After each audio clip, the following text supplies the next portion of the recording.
Hello friends, నా పేరు Aditya and EV తెలుగుకి స్వాగతం.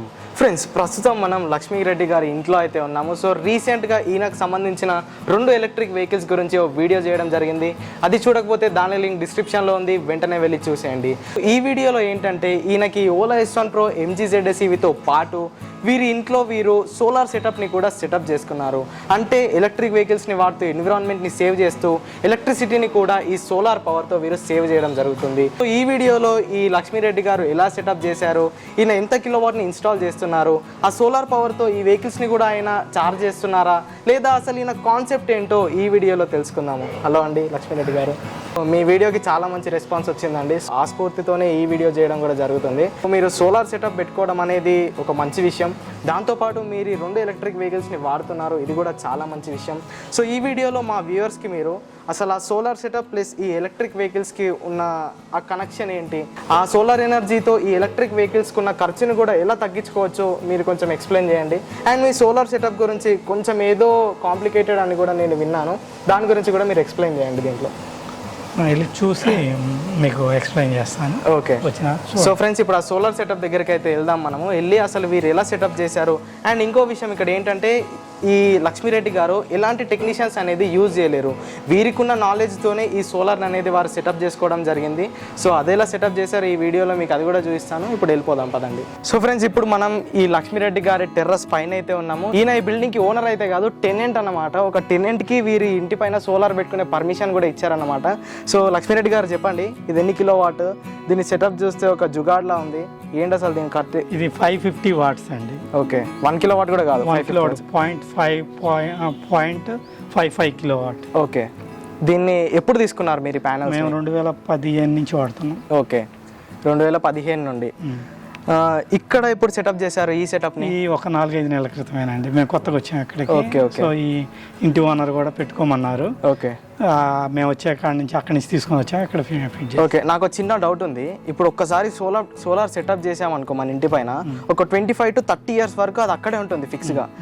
మీరు తీసుకొచ్చేటప్పుడు ఎలా తీసారు దాన్ని? అక్కడ నుండి తీసి ఇలా ఇక్కడ ఎలా పెట్టారు? అంటే దీని ప్రాసెస్ ఎలా కాంప్లికేటెడ్ ఉంటుందా లేదంటే సింపుల్ అయినా తీసుకోవచ్చా? అండి, నాకు తెలిసి ప్యానల్స్ టీవీ ఫిట్ పీకినట్టే పీకేస్తాం. ఓకే. ప్యానల్స్ టీవీ ఎంత భద్రంగా ప్యాక్ చేస్తాం అలానే ప్యాక్ చేసుకొని ప్యానల్స్ ఇక్కడికి తీసుకొచ్చాం. ఓకే. సేమ్ టీవీ ఒక వన్ ఆఫ్ ద టీవీ అనుకోవాలి. ఓకే. ఆ విధంగా తీసుకొచ్చి మళ్ళీ యాజ్ టీస్కి అడ్మిట్ చేసి ఇక్కడ మీరే పెట్టారా? మీరే సెటప్ చేశారా? నేనే సెటప్. ఓకే. నార్మల్గా సోలార్ అయితే ఇలా ఫ్లోర్ పైన పెట్టారు, ఏదో ఒక స్టాండ్ ఉంటుంది, దానికో సపోర్ట్ ఉంటుంది, ఆ సన్ రైజ్ వచ్చే యాంగిల్ ఉంటుంది. మీరు ఎలా సెట్ చేశారు దీన్ని?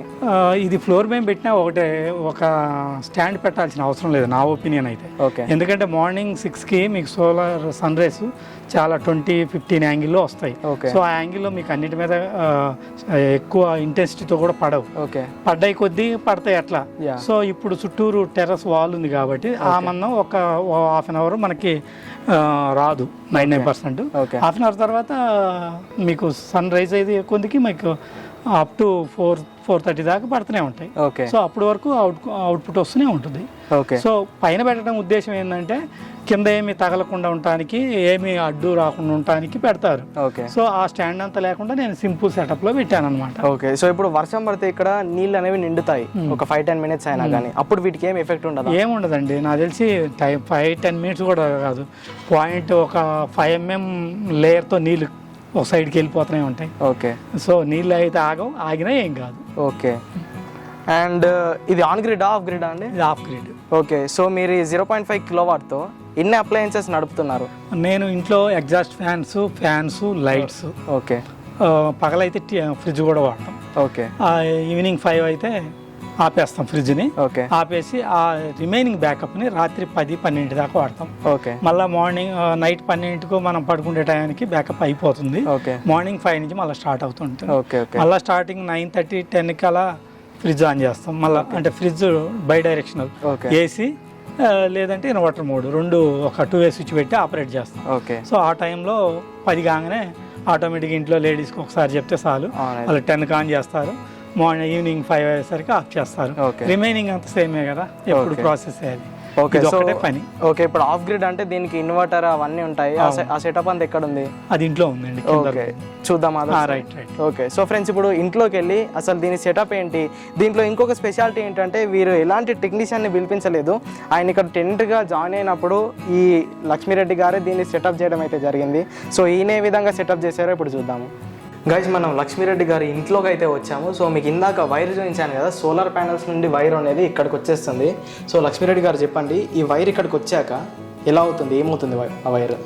ఇది నార్మల్ ఇన్వర్టర్. ఇది ఓకే, నార్మల్ ఇన్వర్టర్ పాతది వాడేవాడిని, దాన్ని సోలార్గా కన్వర్ట్ చేశాను. ఓకే, సోలార్ ప్యానల్స్ నుంచి మనం ప్లస్ 12 volts మైనస్ 12 volts వస్తుంది. ఓకే, దాని నుంచి ఏం చేసి సోలార్ ఛార్జ్ కంట్రోల్ అని ఇది ఛార్జ్ కంట్రోల్ ఓకే దీనికి ఇచ్చాము. దీని నుంచి బ్యాటరీకి వెళ్తుంది. ఓకే, సో ఒక డౌట్ అండి, ఇక్కడ ఈ బ్యాటరీ మనం నార్మల్గా పవర్ స్టోర్ చేసుకోవడానికి వాడే బ్యాటరీనా, లేదంటే సోలార్కి సపరేట్ బ్యాటరీ ఉంటుందా? నేను పాతది ఆల్రెడీ C20 బ్యాటరీ అంటారు, మామూలు బ్యాటరీ. C10 బ్యాటరీ ఏమో సోలార్ది. ఓకే, సో మామూలు బ్యాటరీ ఉంది, అదే వాడుతున్నాను. ఇన్ కేసు ఇది పోయాక C10 వాడతాం. ఓకే, సో ఇది C20 నార్మల్ బ్యాటరీ, మామూలు బ్యాటరీ వాడచ్చు, దీనికి కూడా వాడచ్చు. ఓకే, వాడచ్చు, కానీ డ్యూరబిలిటీ అది ఎక్కువ ఉంటుంది. సో అది వాడితే బెస్ట్. ఓకే, ఇక కంటిన్యూ చేయండి. ఇక్కడ నుండి ఏమవుద్ది?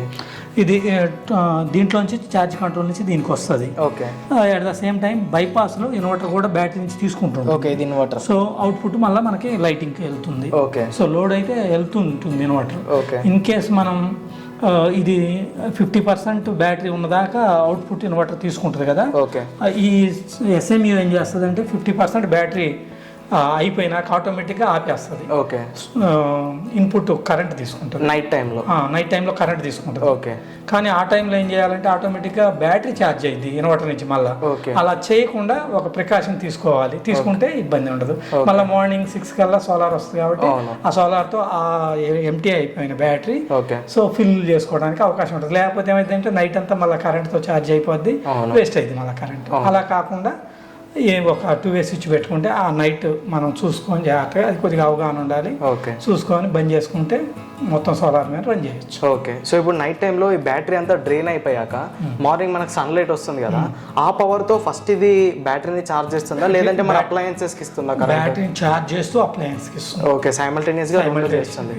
ఓకే, సో ఇది 100% ఛార్జ్ అయిపోతుంది డే టైంలో.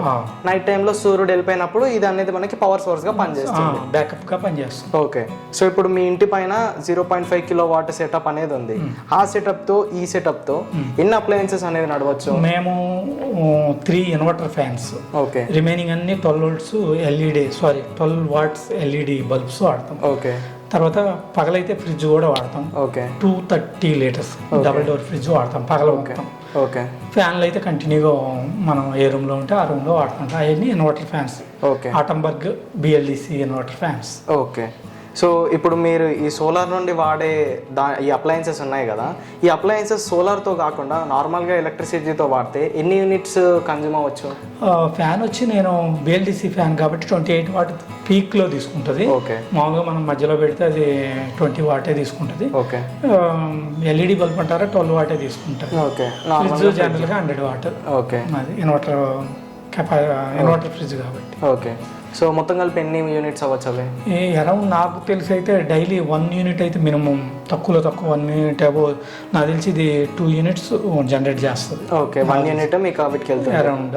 ఓకే, సో నెలకి 30 యూనిట్లు వేసుకున్నా కానీ మీరు 2 units ఈజీగా జనరేట్ చేస్తుంది అండి, 0.5. ఓకే, సో 2 units అంటే 60 units అంటే మనకి దగ్గర ఎంత ఉందో అంటే జనరల్గా వాడే ఎక్కువ ఇయ్యే కాబట్టి దీనికి సరిపోతుంది నాకైతే. సరే ఎన్ని యూనిట్స్ అందాజుగా ఎగ్జాక్ట్గా చెప్పలేను, కానీ దాంట్లో జనరేట్ అయిన 0.55 kilowatt సోలార్ ప్యానల్స్తో నా ఇంట్లో చిన్న అప్లయన్సెస్ అయితే నడుస్తుంది. ఓకే, దగ్గర 60 యూనిట్ల వరకు, 60-70 యూనిట్ల వరకు.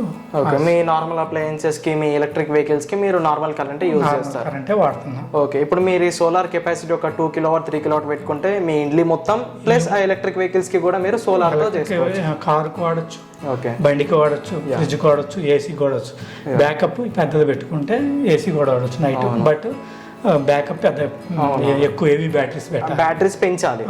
3 kilowatt అట్లా పెట్టుకున్నాం అనుకోండి, 3 kilowatt బ్యాటరీస్ పెంచాలి. ఓకే, సో అందుకని కొద్దిగా ఎక్కువ ఇన్వెస్ట్మెంట్. సో తక్కువ సెటప్లో పగల వరకు సోలార్ యూటిలైజేషన్ ఇది. ఓకే, ఇప్పుడు మా ఇంట్లో నెలకి ఒక 60 యూనిట్ల కరెంట్ ఖర్చు అవుతుంది అనుకుంటే మీరు పెట్టుకున్న ఈ సెటప్ పెట్టుకుంటే నాకు జీరో కరెంట్ బిల్ వస్తుంది. ఓకే, దీనికి ఎంత ఖర్చు అవ్వచ్చు అండి?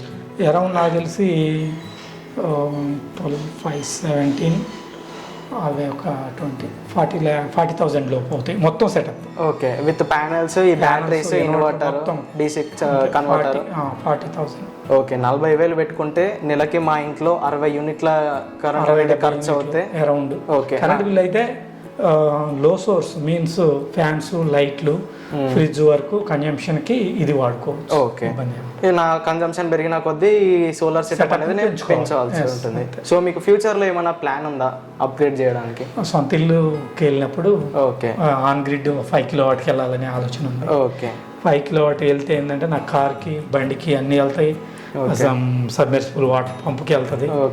ఎక్స్ట్రా అయింది బై డైరెక్షనల్ మీటర్తో నేను గవర్నమెంట్కి కూడా అమ్మితే నాకు పైసలు కూడా వస్తాయి. సో ఆ ఆలోచన ఉంది.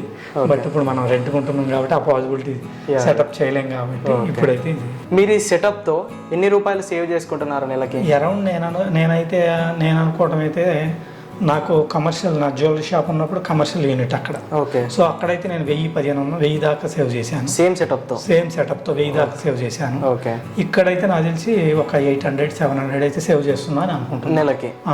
ఓకే, ఇప్పుడు నేను చూసిన అంట మట్టుకైతే ఎక్కువ స్పేస్ ఏమి తీసుకోవట్లేదు. అది పైన ప్యానల్స్ జస్ట్ చిన్న ఒక మూలకు పెట్టేస్తే ఈ సెటప్ అనేది అయిపోతుంది. నార్మల్ ఇన్వర్టర్ ఉంటే దాని పక్కన ఒక SMU పెట్టుకుంటే సరిపోతుంది దీనికి. సోలార్ ప్యానల్స్ అనేది పైన ఉంటాయి కాబట్టి అవి మనకేమి ఇబ్బంది పెట్టవు. ఒక SMU ఎక్స్ట్రా నార్మల్ ఇన్వర్టర్ ఉంటే. సో సోలార్ ఇన్వర్టర్ కానీ ఉంటే ఈ SMU కూడా అవసరం లేదు, అదే చూసుకుంటుంది. సోలార్ ఇన్వర్టర్ అదే పవర్ వచ్చినప్పుడు బ్యాటరీకి ఇవ్వటం, లోడ్ ఇవ్వటం, ఆటోమేటిక్ లోన SMU అదే చూసుకుంటుంది. కానీ అది ఇంత సెటప్ కూడా ఉండదు. ఇది ఒకటి ఉండదు, ఇది ఒకటి ఎక్స్ట్రా పెట్టాల్సి వచ్చింది. వారంటీ ఎంత ఇచ్చారు ఆ ప్యానల్స్ పైన, వీటి పైన? ప్యానల్స్ మీద 20 years అన్నారు. ఇప్పటికైతే ప్రాబ్లం లేదు, నడుస్తున్నాయి. ఇది SMU అయితే 1 year warranty, inverter 2 years warranty, battery 3 years warranty. Already 14th నుంచి అయితే ఒక బ్యాటరీ పోయింది. సో ఇన్వర్టర్ ఇంట్లో ఎట్టా ఉండాలి కాబట్టి మా ఊర్లో ఉండాలి, ఇక్కడ పెద్ద ఇండియన్ రావట్లేదు. సో ఉన్నదాన్ని ఇట్లా వాడుతున్నాం. ఓకే ఓకే, ఇప్పుడు ఇన్వర్టర్ మీరు అప్పుడు సోలార్ సెటప్ తో కొన్నదేనా లేదంటే సపరేట్ తీసుకున్నారా? లేదు, సపరేట్ ఇన్వర్టర్, బ్యాటరీ అప్పుడు ఇన్వర్టర్ కొన్నాం. తర్వాత దాన్ని సోలార్ చేసినప్పుడు SMU solar panels extra. Okay, ఇప్పుడు మా ఇంట్లో జస్ట్ నేను ఇన్వర్టర్ సెటప్ తోని కూడా సోలార్ ప్యానల్స్ బిగించుకొని ఈ సెటప్ చేసుకోవచ్చు. ఒక SMU, ప్యానల్స్, కేబుల్స్ అంతే. ఆ 3 కొనుక్కుంటే కొద్దిగా ఇన్వర్టర్ బ్యాటరీస్ మాత్రం సేమ్. ఓకే, సో ఫ్రెండ్స్ మీరు కూడా మీ ఇంట్లో నార్మల్ ఇన్వర్టర్ ఉంటే సోలార్ ప్యానల్స్ కొనుక్కొని ఇలా సెటప్ కూడా చేసుకో. సో థ్యాంక్ యూ అండి లక్ష్మీరెడ్డి గారు, చాలా మంచి ఇన్ఫర్మేషన్ ఇచ్చారు. సో ఫ్రెండ్స్ ఈ సోలార్ సెటప్ గురించి మీకు మొత్తం అర్థమైందని అనుకుంటున్నాను. మీకు ఇంకా ఎలాంటి డౌట్స్ ఉన్నా కింద కామెంట్ సెక్షన్లో తెలియజేయండి. ఇప్పటికైతే ఈ వీడియోని లైక్ చేసి ఈవీ తెలుగు ఛానల్ని సబ్స్క్రైబ్ చేయండి. మరిన్ని ఇంట్రెస్టింగ్ ఈవీ అప్డేట్స్తో మీ ముందుకు వచ్చేస్తాం. Until then go green, go electric.